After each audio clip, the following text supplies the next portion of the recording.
آج اگر حکومت پوچھ لیتی ہے کہ یہ مال کہاں سے آیا، یہ بلیک منی ہے یا وائٹ منی، تو لوگوں کو جان کے لالے پڑ جاتے ہیں اور پھر ساری رات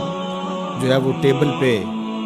وکیل بھی بیٹھا ہوتا ہے کہ کسی طرح سے ہم اس مشکل سے نکل جائیں اور ثابت کریں کہ یہ مال ہمارا کمایا ہوا ہے۔ یار حکومت پوچھ لے تو راتوں کی نیند اڑ جاتی ہے جب رب نے پوچھ لیا، اور وہ پوچھے گا، قدم ہٹنے نہیں دے گا، وہ پوچھے گا من این اکتسبہ، کہاں سے کمایا۔ بہت سارے لوگ ہیں جو مال کماتے ہوئے اس کو بھول جاتے ہیں کہ ہم مال کیسے کما رہے ہیں۔ فرمایا کہ میری امت پہ ایک ایسا زمانہ آئے گا کہ لوگ اس بات کو فراموش کر دیں گے کہ جو ان کے پاس مال آ رہا ہے وہ حلال ذریعے سے آ رہا ہے یا حرام ذریعے سے آ رہا ہے۔ مال کی محبت اس قدر غالب ہو جائے گی کہ حلت اور حرمت اٹھ جائے گی، اور جب کوئی شخص اس مقام پہ پہنچ جاتا ہے، طمع اس قدر بڑھ جائے، پھر سمجھو کہ اس نے قیامت کے دن اللہ کے حضور سخت شرمندگی کا اہتمام کر لیا، سخت رسوا ہوگا اس نے۔ تو ہر صورت کے اندر وہ ذرائع اختیار ہمیں کرنے ہوں گے جو حلال ہیں۔ علماء نے لکھا ہے کہ اگر رزق پاک نہیں ہے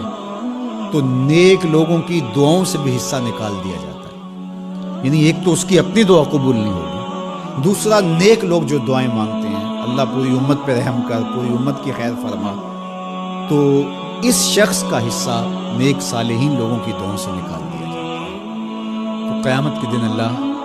اپنے حضور سے بندوں کے قدم ہٹنے نہیں دے گا جب تک یہ سوال نہیں پوچھ لے گا کہ تم نے رزق کمایا کہاں سے۔ اور پھر دوسرا سوال ہوگا کہ وفیما انفقہ، اس کو خرچ کہاں کیا۔ عمومی طور پہ ہم اس پہ تو زور دے دیتے ہیں کہ مال حلال ذریعے سے کمانا چاہیے، کسی سے زیادتی نہیں کرنی چاہیے، جھوٹی قسم سے مال نہیں کمانا چاہیے، کسی کو دھوکہ دے کے مال نہیں کمانا چاہیے، مال کمانے کے ذرائع اچھے ہونے چاہیے، یہ اس پر تو ہم توجہ دیتے ہیں۔ لیکن سوال یہ بھی ہوگا کہ صرف یہ مسئلہ نہیں ہے کہ تم نے کمایا کیسے،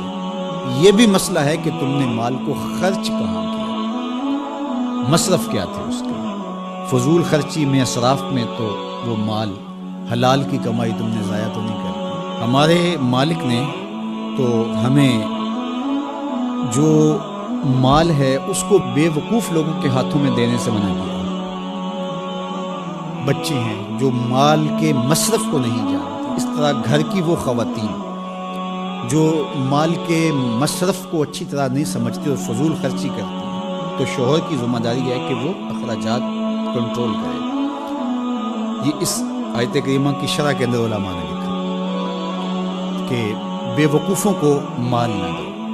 چونکہ وہ اگر غلط جگہ پہ خرچ کریں گے جہاں خرچ نہیں کرنا چاہیے تھا تو اس کا حساب آپ کو دینا پڑے گا۔ تو مال کو خود بھی ایسی جگہ پہ خرچ نہ کریں، اور مال کا امین ان کو نہ بنائیں جو ایسی جگہ پہ خرچ کریں جو اس کا مصرف نہیں ہے۔ تو جو مال فضول خرچی میں اڑا دے تو اس سے بھی پوچھا جائے گا، اور جو حرام میں لگائے، سراسر حرام میں لگائے، اس مال سے عیش و عشرت کرے، اس مال سے رشوت دے کے کسی کا حق چھینے، اس مال سے کسی پر ظلم کروائے، کسی پر زیادتی کروائے، تو کیا اس کو حساب نہیں دینا پڑے گا؟ تو ایک ایک پائی کا حساب دینا پڑے گا۔